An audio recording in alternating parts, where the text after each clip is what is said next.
welcome back to my channel.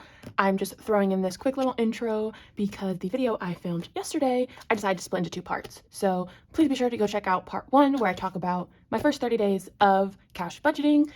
And in today's video, part 2, I'm going to go review my different saving goals and just goals in general for 2025, and then kind of run through my basic overview of what I use for my planning sheets. But without further ado, let's jump right into the goals. So here on this next page, I kind of briefly talked about some of my goals that me and my husband sat down and were like, hey, this is what we should do. Now, these are more geared towards me, but yes, us as well.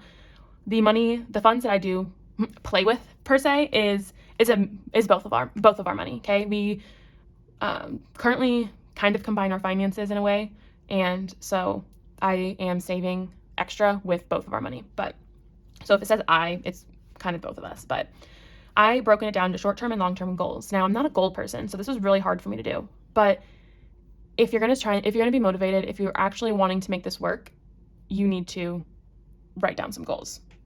Not only write down some goals, but then what are your action plans? And I'll show you kind of that in a bit. My short-term goals, guys, I want to get 1 month ahead on my expenses. I hear this all the time. You should be 1 month ahead. You should have an emergency fund, things like that. I currently don't have an emergency fund. Do I have what would be considered enough money for an emergency fund in my high yield savings? Yes, I do. But I don't have a technical emergency fund because that's not a priority for me right now. A priority for me is just saving for these other things. So one of my short-term goals is I want to get 1 month ahead on my expenses. That's going to be about $2,800. Okay. I want to put $5,000 into my Roth IRA this year. Okay. I really want to do that. Saving an extra $500 a month for our home down payment because eventually we want to buy a house. So my short-term goal is just to put an extra $500. Now, with our paychecks, we already take a chunk that we are comfortable just automatically removing and putting into our savings. So the money you see me play with at the end of the month, like that money I saved, that is not all the money that I have on my person. That is not everything to my name. There's things in high yield savings, in investing portfolios that my husband takes care of. I don't know anything about, so I'm not going to suggest jumping into that. But just starting with a high yield savings account, I think is very important. Personally, I use Capital One. I like it. It's basic. A lot of people use SoFi or Ally. Do your own research. Figure out what works best for you. I just did Capital One because it seemed like the easiest and I was just rolling with it. Now, another goal of mine is to create saving challenges monthly. And you're like, Taylor, so what are saving challenges? You said you were going to tell us. You never told us. These are just fun games, fun ways to save money. Go back and look at any one of my videos, okay? Amazing people here create challenges. Create different ways to save money in a fun way because I can easily take extra money and just save it. But instead of just saving it, I'm making it fun. I'm holding on to those tangible bills and saving money. Another goal of mine is to reach 500 subscribers by June. I am really dedicated to motivating myself to save money, and again, a huge reason why I'm able to stay motivated is because I'm posting on YouTube. I'm connecting with other budgeters here in the community. We're, encouraging each other. We're, using each other's saving challenges, getting new ideas. Everyone does everything so differently, and so you just find what works best for you. And then, since I did just purchase a car, I do want to pay off an extra $5,000 on my car loan by the end of this year. So making my regular payments, but then hopefully just pay off an additional $5,000 throughout the year. And then I have long-term goals. Now, these long-term goals, I would say, probably go to end of December 2025 to June 2026 is kind of where I want these long-term goals to be set up past, whatever. First one being, I want to get 3+ months ahead on expenses. I did kind of cover up what that amount is because it doesn't only include our fixed expenses like bills, rent, insurance, things like that. But this one also includes things like groceries, gas, other basic necessities, things like that. I'm personally just not sharing that number with you guys, but everyone has their own amount. I want to save up a set dollar amount for our home down payment. Our goal is to purchase a home in 2026, so I want to make sure that we are setting ourselves up for success and saving a certain dollar amount to put towards the down payment. My next long-term goal is that I do want to start selling saving challenges on Etsy or my Ko-fi. I do have a Ko-fi shop, Ko-fi thing. It's essentially just an Etsy, similar to an Etsy, but a lot of the things posted on there are for free. So I will have my Ko-fi link down below, and everything on my page is free. Click on it, download it, and it's completely free. So I want to start selling some saving challenges. I have found this new creative spark. So that's what I want to do with it.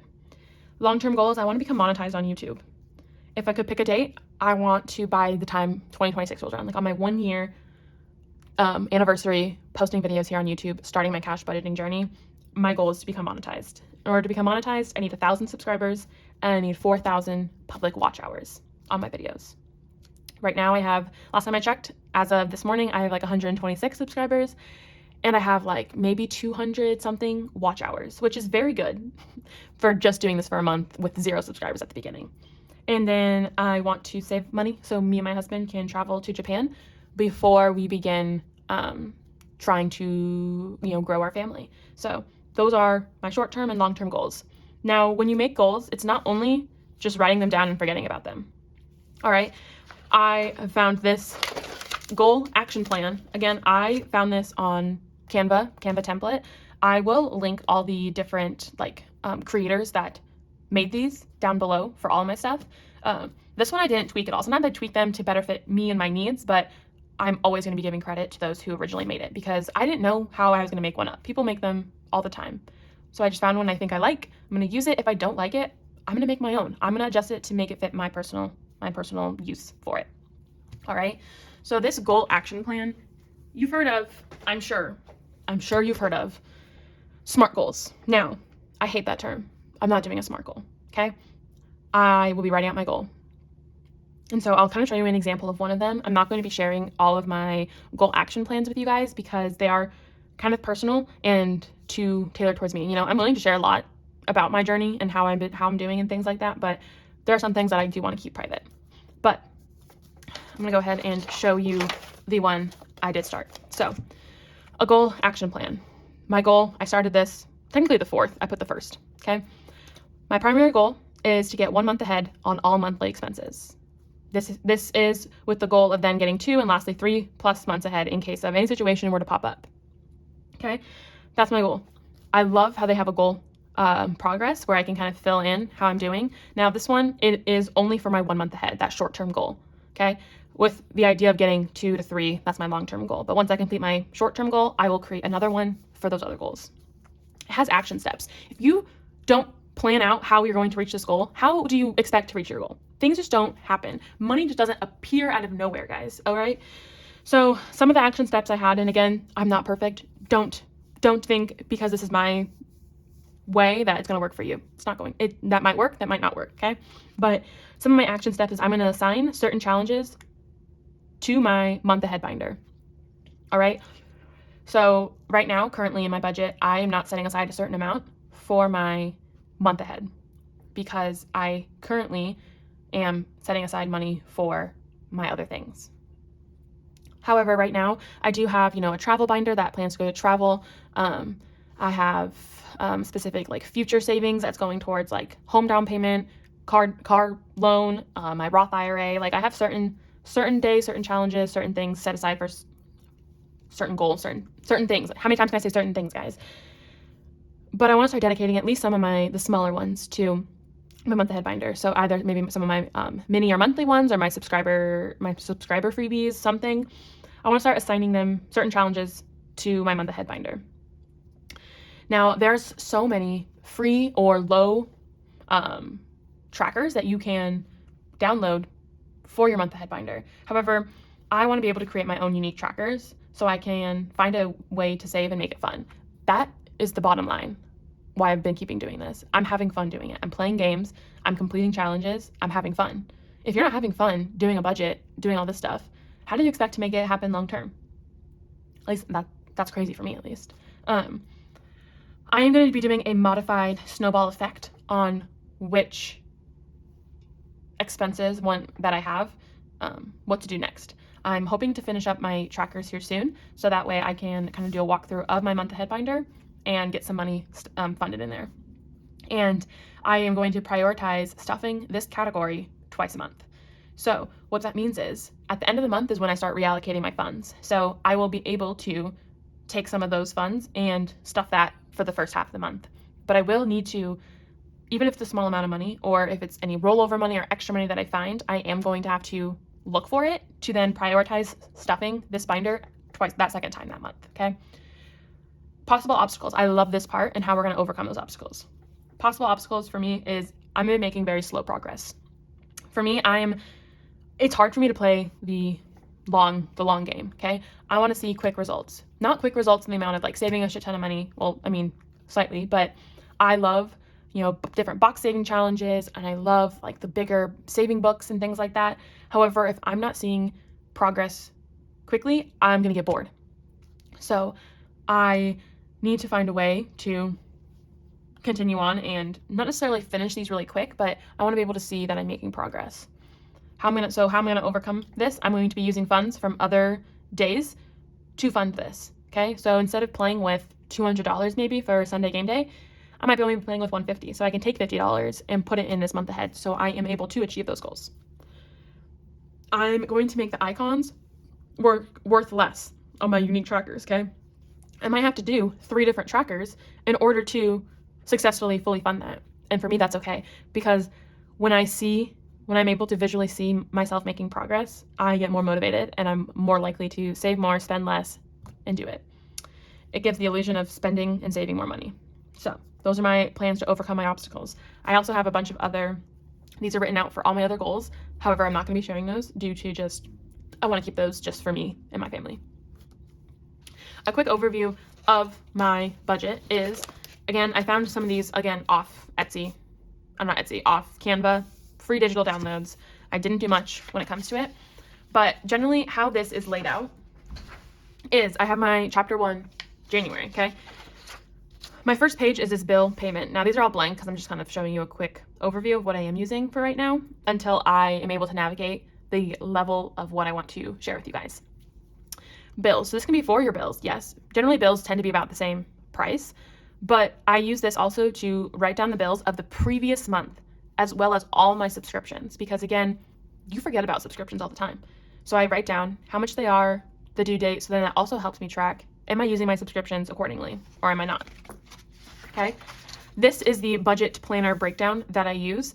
I found this template off of Canva and I just kind of modified some of these things to better fit me and how I wanted to budget. This one was for debt. And I put additional savings. So this additional savings is for my saving challenges essentially that I do. I have all the income, fixed expenses. So these are going to be, again, all the bills and subscriptions essentially. Auto savings. This is the money that me and Conrad automatically withdraw and put into savings. I don't even see, I don't touch that money. So that is things like for our home down payment, we were saving money for the car down payment, but now it's going to be maybe towards the additional car loan, Roth IRAs, things along that nature. Automatic sending into what we call just like our buffer emergency fund, would you say? But I have all those written out and what I'm automatically going to save. Now, additional savings, I save till the very end, and I start doing my variable expenses. Variable expenses, I also include it with my sinking funds. So on this, I also use a denomination tracker, but let me find something I can show you. Okay, so these are all the categories of my variable spending and then my sinking funds. So these first couple are basically up to here are ones that I spend frequently, and I don't keep track with like a tracker. So Conrad's free spending, we go to Costco, entertainment, gas, groceries, my spending, okay?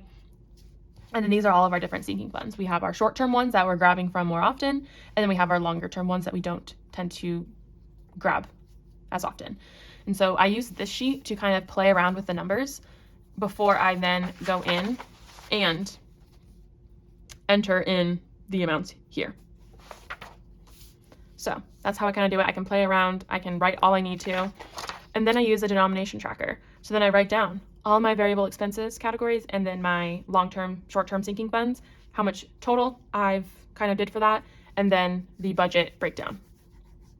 Again, I do this by paycheck because we get paid twice a month, the 1st and the 15th.